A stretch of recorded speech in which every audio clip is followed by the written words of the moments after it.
আসসালামু আলাইকুম। আশা করি সকলেই ভালো আছেন। সুপ্রিয় চাকরি প্রত্যাশী ভাই ও বোনেরা, জেলা প্রশাসকের কার্যালয় নারায়ণগঞ্জে একটি নিয়োগ সার্কুলার প্রকাশ করা হয়েছে। এটি মূলত নারায়ণগঞ্জ জেলার নিয়োগ সার্কুলার। নারায়ণগঞ্জ জেলার ডিসি অফিসের নিয়োগ সার্কুলার। চাইলে আপনারা আবেদনটি করতে পারবেন নারায়ণগঞ্জ জেলা থেকে যারা ভিডিওটা দেখতে পারতেছেন। তো মোটামুটি অনেক বড় একটি নিয়োগ সার্কুলার। সম্পূর্ণ ভিডিওটা শেষ পর্যন্ত দেখবেন, তাহলে এই নিয়োগ সার্কুলার নিয়ে সকল ধরনের তথ্য এই ভিডিওর মাধ্যমে বুঝতে পারবেন। কিভাবে আবেদন করতে হয় এটাও আমি আপনাদেরকে এই ভিডিওটির মাধ্যমেই বলে দেবো ইনশাআল্লাহ। সম্পূর্ণ ভিডিওটা দেখবেন। আর আমাদের ফেসবুক অথবা ইউটিউব যেখান থেকে দেখতেছেন, আমাদের চ্যানেল এবং পেজের সঙ্গে অবশ্যই আপনারা সাবস্ক্রাইব করে যুক্ত থাকবেন, তাহলে পরবর্তী সকল নিয়োগ সার্কুলারগুলো সবার আগে সহজে জেনে নিতে পারবেন। এখানে বলা হয়েছে স্থানীয় সরকার পল্লী উন্নয়ন সমবায় মন্ত্রণালয় থেকে প্রেক্ষিতে বলা হয়েছে যে নারায়ণগঞ্জ জেলার ইউনিয়ন পরিষদ প্রশাসনিক কর্মকর্তা সাবেক সচিব এর স্মারকের প্রেক্ষিতে নারায়ণগঞ্জ জেলার ইউনিয়ন পরিষদে হিসাব সহকারী কাম কম্পিউটার অপারেটরের শূন্যপদ পূরণের লক্ষ্যে নিয়োগ দেওয়া হয়েছে। অর্থাৎ এটি মূলত নারায়ণগঞ্জ জেলার যে সকল ইউনিয়ন পরিষদ রয়েছে সেই ইউনিয়ন পরিষদে যে শূন্যপদ তৈরি হয়েছে সেই শূন্যপদ পূরণের লক্ষ্যেই এই নিয়োগ সার্কুলারটি প্রকাশ করা হয়েছে। এরপরে বলা হয়েছে নারায়ণগঞ্জ জেলার স্থায়ী বাসিন্দারা আবেদন করতে পারবেন। অর্থাৎ নারায়ণগঞ্জ জেলার ছেলে মেয়ে উভয় প্রার্থীরা আবেদন করতে পারবেন। জন্মসূত্রে যারা নারায়ণগঞ্জ জেলার শুধুমাত্র তারাই আবেদনটি করতে পারবেন। আর আবেদনটি অবশ্যই অনলাইনের মাধ্যমে ডিসি নারায়ণগঞ্জ টেলিটক.com লিংকটা দেখতে পাচ্ছেন। মূলত আপনাকে এই লিংক থেকে প্রবেশ করে এই আবেদনটি করতে হবে। তো আশা করি বুঝতে পেরেছেন। এখানে প্রথমত পদের নাম ইউনিয়ন পরিষদ কর্মকর্তা নিয়োগ দেওয়া হবে, প্রশাসনিক কর্মকর্তা নিয়োগ দেওয়া হবে। 9টি পদ রয়েছে, এখানে 14 গ্রেডে নিয়োগ দেওয়া হবে। তো যারা ইউনিয়ন পরিষদ কর্মকর্তা পদে আবেদন করতে চান, শিক্ষাগত যোগ্যতার প্রয়োজন যেকোনো স্বীকৃত বিশ্ববিদ্যালয় হইতে দ্বিতীয় বিভাগে আপনার রেজাল্ট থাকতে হবে।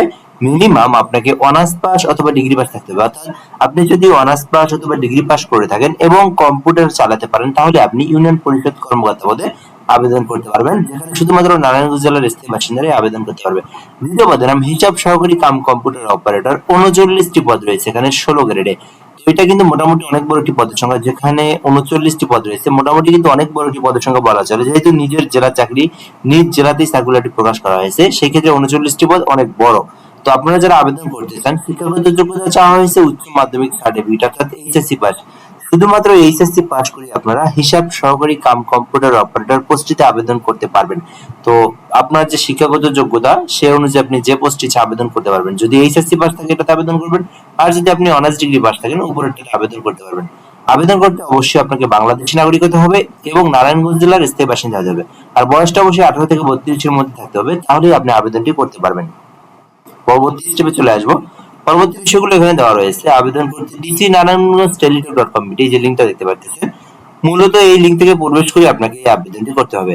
আর আবেদনের সময়সীমাটাও কিন্তু খুবই গুরুত্বপূর্ণ। আবেদনের সময়সীমা বলা হয়েছে 31/8/2026 তারিখ থেকে আবেদনটি চলমান থাকবে। অর্থাৎ বর্তমানে আবেদনটি চলমান রয়েছে, পুরো আগস্ট মাসটাই চলমান থাকবে। অর্থাৎ এই আগস্ট মাসের শেষ তারিখ পর্যন্ত আবেদনটি করতে পারবেন। আবেদনের জন্য ফর্ম পূরণ করে সকল তথ্য পূরণ করে আবেদনটি সম্পূর্ণ করবেন। সর্বশেষ ছবি স্বাক্ষর দিয়ে আবেদনটি সাবমিট করবেন। আবেদন হয়ে গেলে সরকারি ফি জমা দিতে হবে। 1 থেকে 2 নম্বর কর্মীকের মধ্যে যে কোনো পোস্টে আবেদন করেন না কেন, সরকারি ফি 112 টাকা। এটা মূলত গ্রেডের উপর নির্ভর করে, একটি 14 গ্রেড একটি 16 গ্রেড, দুটি পদের জন্য 112 টাকা আপনাদেরকে সরকারি ফি জমা দিতে হবে। আর এই জমা দেওয়ার প্রসেসটা হচ্ছে DC Narayanganj space user 163 board number send করবেন। সেন্ড করলে দেখবেন আপনাকে একটা পিন নাম্বার দেওয়া হয়েছে। পরবর্তী পিন নাম্বার দিয়ে ইয়েস পিন নাম্বার দিয়ে আবার আপনার এই 16342 নাম্বার সেন্ড করলে আপনার পেমেন্টটি সম্পূর্ণ হয়ে যাবে। দেন আপনার আবেদনটা কিন্তু হয়ে যাবে। তো আশা করি বুঝতে পেরেছেন। তো যারা আবেদন করবেন দ্রুত সময়ের মধ্যে আবেদনটি করে রাখবেন, যেহেতু নারায়ণগঞ্জ জেলার বড় একটি নিয়োগ সার্কুলার। তো আশা করি বুঝতে পেরেছেন। যদি কোনো কিছু না বুঝে থাকেন কমেন্ট করে বলতে পারেন, রিপ্লাই দিয়ে জানিয়ে দেওয়া হবে ইনশাআল্লাহ। ধন্যবাদ, ভালো থাকবেন। আসসালামু আলাইকুম।